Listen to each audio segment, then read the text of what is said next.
finally the rescue, hanging on the verge of breakdown. Even though I try to. Halo YouTube, selamat datang di channel Motomobi.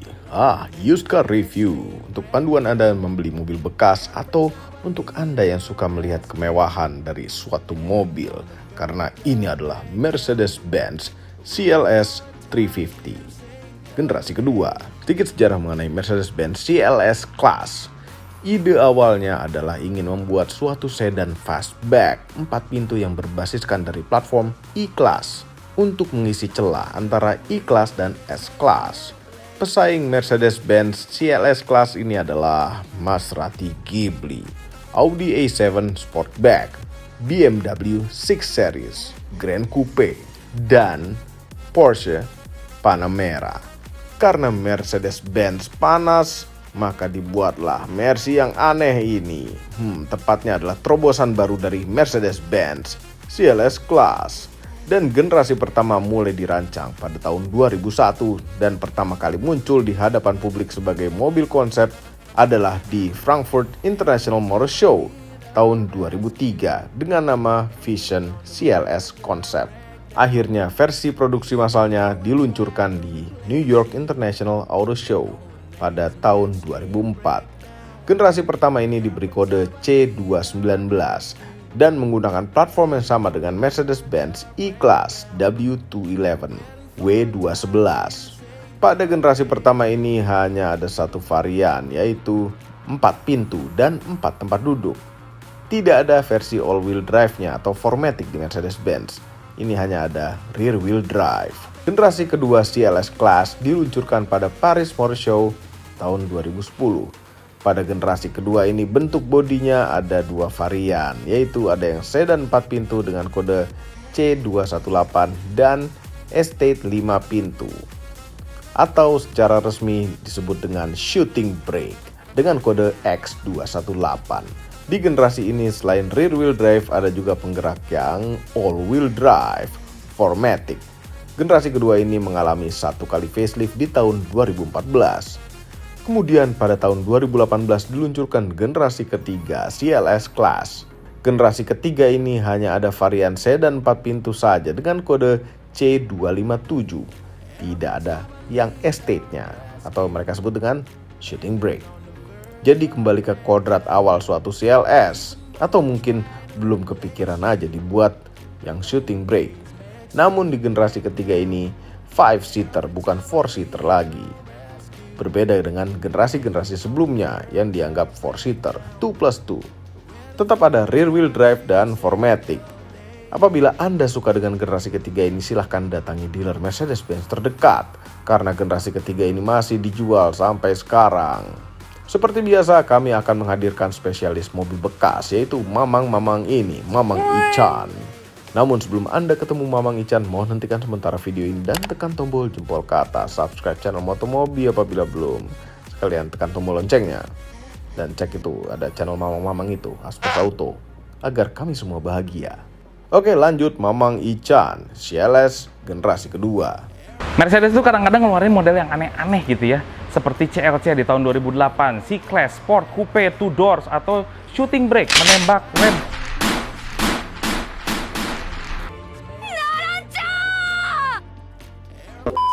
Itu seperti wagon yang seperti coupe. Dan di belakang saya ini ada yang namanya CLS. Dia sedan tapi pengennya sebuah coupe. Pengen coupe tapi punya 4 pintu, jadilah sebuah CLS. Makanya depannya itu seperti coupe tapi gede gitu coupenya. Gedenya tuh depannya tuh bold. Di sini lambang gede, ada lagi di atasnya gitu ya. Dan juga di sini ada headlampnya seperti ini. Dan kalau siang itu kelihatannya bulatan-bulatan DRL-nya seperti ini tuh kayak permata gitu ya. Nice. HID, udah LED, jangan salah. Ini sudah LED. Di sini juga dilengkapi dengan jet kecerutan, what the meaning of kecerutan, dan juga berbeda dengan sedan-sedan gitu ya, sedan-sedan lain. Kenapa dia sebuah coupe gitu di depannya? Di sini ada yang garis tegas gitu, muncup ke depan. Yes, kap mesinnya panjang sekali, dan ini adalah sebuah trim dasar dari sebuah CLS 350 yang petrol engine. Gitu. Panjangnya adalah hampir 5 meter, lebarnya 1,8 meter, dan tingginya adalah 1,4 meter wheelbase-nya. hampir 2,9 meter. Bayangkan betapa besarnya sebuah coupe di CLS. Yes, ini mesinnya V6 3500 cc dan merupakan sebuah base model dari yang petrol engine. Sebetulnya ada yang lebih base lagi, yaitu pakai turbo diesel gitu ya, 2200 cc twin turbo. Nah, itu adalah basicnya dari CLS. Tapi yang di Indonesia yang masuk adalah versi V6 3500 cc. Punya keluaran tenaga itu hanya sekitar 302 horsepower, tapi torsinya 370 Nm. Ya, cukuplah untuk menghela bodi seberat 1,8 ton di CLS. Nanti kita coba di bagian test drive. Ciri khas sebuah coupe di Mercedes itu ada di sini. CLS bentuknya tuh sedan, tapi pengennya coupe.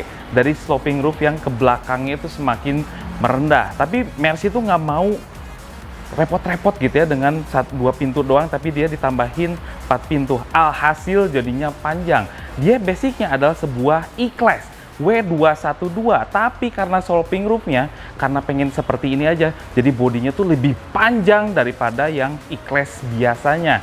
Jadi makanya disebutnya CLS, bukan CLE, nggak ada CLS, karena bodinya mirip, panjang dimensinya tuh hampir mirip seperti S-Class. CLS. Dan juga dia punya ciri-ciri khas gitu sebuah coupe dengan spion tanduknya. Kalau yang sedan-sedan itu kan di pilar A sebelah sini nempel, tapi ini malah dikasih tanduk. Terus juga dia punya profil ban yang tipis 19 inch gitu ya, di sini palang 5 dari AMG. Dan juga dia punya frameless window. Inilah sebuah coupe sedan di Mercedes. Nah, ini dia yang unik, CLS gitu kan, coupe di bagian belakangnya, sloping roof sampai ke bagasinya ke bagian bawah. Terus ada yang bilang juga liftback, ada yang bilang juga fastback. Fastback and liftback mestinya kalau dibuka bagasinya itu kaca belakangnya juga ikut terangkat. Tapi di CLS nggak mau.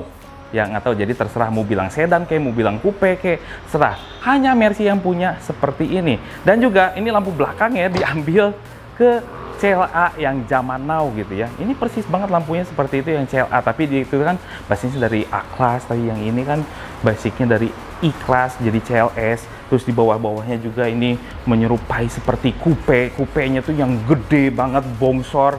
Di sini juga ada muffler cutternya gitu sebelah sini, masih asli loh ini loh. Ini bukan fake, ini asli ini. Terus juga sini ada aluminium gitu ya. Dan di sini juga ada yang namanya fog lamp. Fog lamp itu ditaruh di bawah. Rear fog lamp. Third back lamp ya di atas. Full LED, apalagi kalau Mercy. Kita lihat bagasinya di CLS gitu ya. Ini kan karena bodinya panjang ya, udah wajar karena bagasinya gede banget. Kita mau nyentuh sampai kursi yang paling belakangnya itu jauh banget. Tapi di sini CLS karena sloping roofnya, bagasinya ikutan kepotong, jadinya sepertinya terkesan dangkal daripada yang E-Class gitu. Nah, di bawahnya ini ada apa nih? Jadi di bawahnya tuh ada yang namanya spare tire.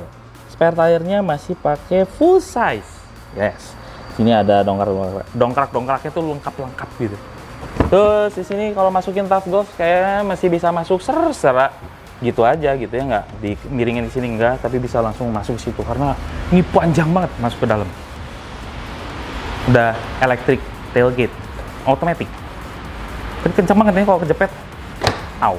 What's so special about CLS? Di bagian kokpitnya kita dapat yang namanya perpaduan antara E-Class dan S-Class. S-Class itu di bagian kisi-kisi AC-nya itu seperti S-Class, kayak ada jam analog. Tetapi bagian speedometernya, setirnya, terus juga di bagian infotainmentnya ini seperti E-Class. Infotainmentnya nggak ada apa-apa, walaupun sudah ada yang namanya Apple CarPlay. Nah, di bagian speedometernya juga mirip-mirip seperti E-Class gitu ya. Di tengahnya itu ada digital MID gitu ya. Ini so common lah di bagian E-Class juga. Ada pedal shiftnya, setirnya juga mirip E-Class. Dan di atas-atasnya udah wajar sebuah S-Class atau E-Class atau CLS itu atas-atasnya tuh soft touch semua dengan hand stitch yang real gitu. Oke, Di bagian sini juga ada yang spesial karena di CLS sudah dilengkapi dengan sunroof, moonroof ya. Ini moonroof yang tergolong kecil, bukan panoramik, dan juga di sininya ya oke lah, ini kayak S-Class juga. Nah, di sini juga kita dapat yang namanya air suspension. Air suspensionnya bisa comfort, bisa sport, dan juga bisa naik turun. Nah, tapi ini kalau nggak diapa-apain, air suspension juga dia adaptif gitu, adaptif leveling. Jadi kalau ada orang penumpang semakin banyak di dalam, dia menyesuaikan tingginya menjadi ke bentuk semulanya. Ngerti nggak sih? Ya itulah. Dan yang paling spesial di sini adalah kursinya. Kursinya depan itu di bagian CLS udah dilengkapi dengan AC. Jadi ya kita dingin gitu ya. Terus ada heaternya juga, dan di sini juga ada kursi pijat. Yes, ada kursi pijatnya di bagian kursi driver dan penumpang. Jadi nggak hanya penumpangnya saja, drivernya dikasih pijatan sempurna. Karena kan yang pakai coupe itu adalah untuk menyetir, makanya yang nyetirnya juga dikasih kursi pijat. Ini enak banget. Di sini juga ada yang namanya tombol untuk mendekap semakin erat gitu ya. Jadi di bagian side supportnya tuh bisa dynamic ataupun bisa makin mencengkram erat gitu, dipeluk erat oleh si Mercy gitu ya. Terus di sini juga ada yang namanya supaya si betis itu nggak pegel, itu bisa dinaikkan si bawahnya, itulah pokoknya dinaikin ke atas. CLS. Itu sebetulnya nggak ada fitur-fitur yang aneh di sini. Tapi ya ini, aduh. Kita ke belakang yuk. Di bagian belakang penumpangnya si CLS gitu ya. Ini bukan penumpang yang biasa karena di sini kita dapat private. Karena nggak bisa kita 3-an di sini, hanya 2-an karena di bagian tengahnya itu ada konsol. Konsol tengah itu ada apa aja? Di sini ada power socket, di sini ada asbak, ada cup holder di sini, terus juga ada AC di sini. Berarti ini adalah triple climate gitu ya. Dan juga di belakang sini kita dihadirkan oleh audio Harman Kardon di belakang CLS. Padahal ini tahunnya tua gitu ya, 2013, tapi kita udah dapat kayak gini. Terus di tengah sini juga ada tempat penyimpanan di sini. Ini kalau kita kebanyakan beli Orson gitu ya, masukin ke sebelah sini. Duduknya enak, ininya ke atas gitu ya, nanjak, rebahan. Dan di sini ini, tapi sayangnya nggak ada untuk penyetelan bangku belakang, sayangnya itu. Tapi ini udah cukup nyaman untuk di perjalanan. Terus juga di sini ada yang namanya armrest. Armrest itu isinya ada apa aja? Biasanya itu suka macam-macam nih. Di sini ada tempat nyimpan lagi. Di sini juga ada cup holder. Berarti ada 1, 2, 3. Ada 3 cup holder di bagian belakang. Kalau masih kurang juga di trim pintunya, ini ada side pocket untuk nyimpen-nyimpen gadget gitu ya. Nah, di sini di belakang juga kita dikasih curtain. Di belakang itu dari depan bisa disetel untuk nutupin si cahaya matahari yang masuk ke bagian belakang. Kalau misalnya terlalu panas, tutup aja curtainnya. Udah beres. CLS. Emang ini dibuatnya mobil sport gitu ya, CLS coupe gitu. Makanya di bagian belakangnya ya jadi ya udah terima aja kayak gini. Enaknya di bagian driver.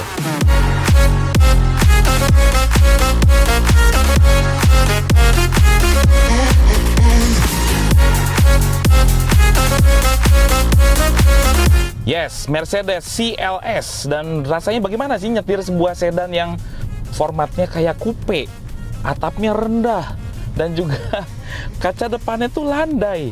Jadi rasanya kita compact gitu, kayak nyetir mobil yang kecil, padahal ini bodinya gede-gede, panjangnya 5 meter, terus juga lebar, tapi kita ngerasa seperti mobil yang compact.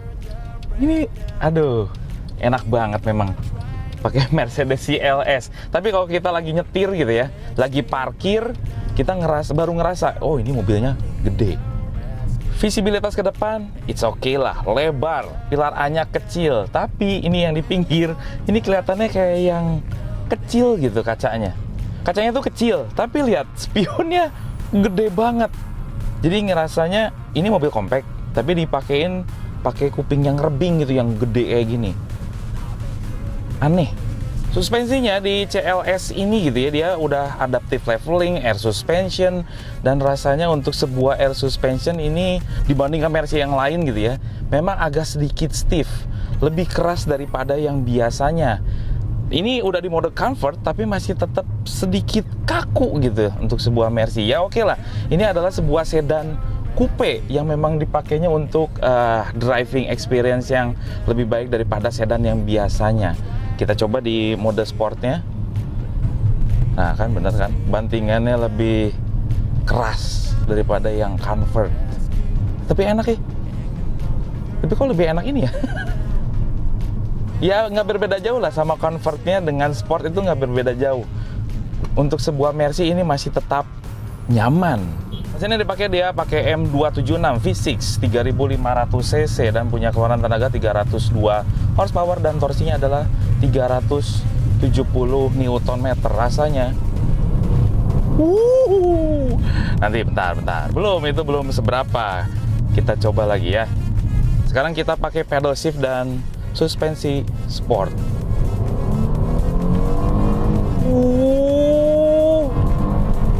Tiba-tiba 100. Mantap. I like it.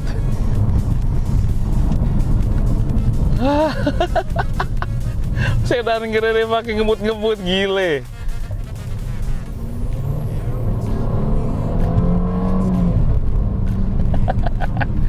Udah edik tau.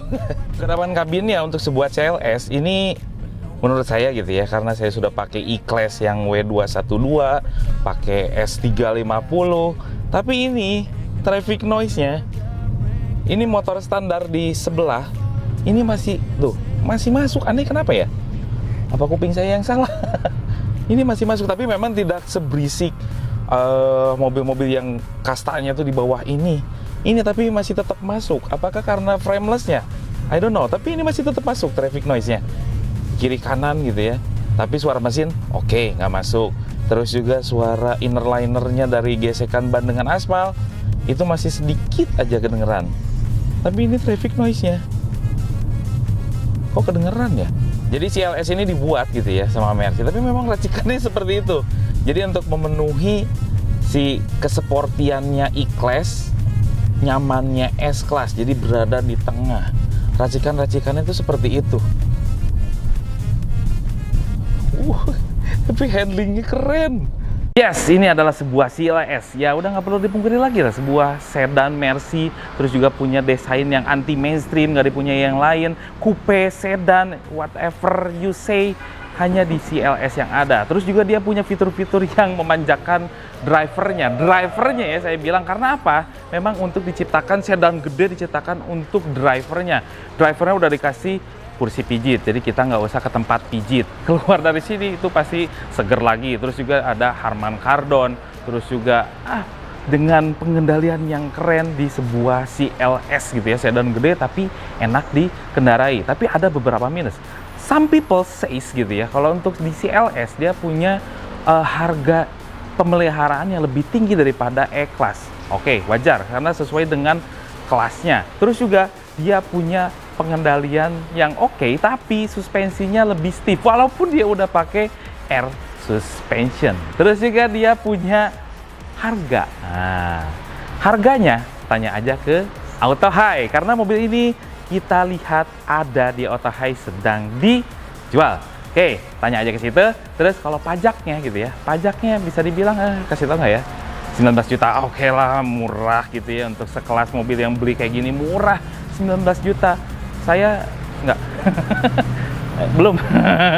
belum. Overall, mengenai Mercedes-Benz CLS generasi kedua, mobil ini memang agak tanggung. Cocok untuk Anda yang ingin sedan besar mewah namun tetap suka nyetir sendiri. Dan ini hanya ada 4 tempat duduk.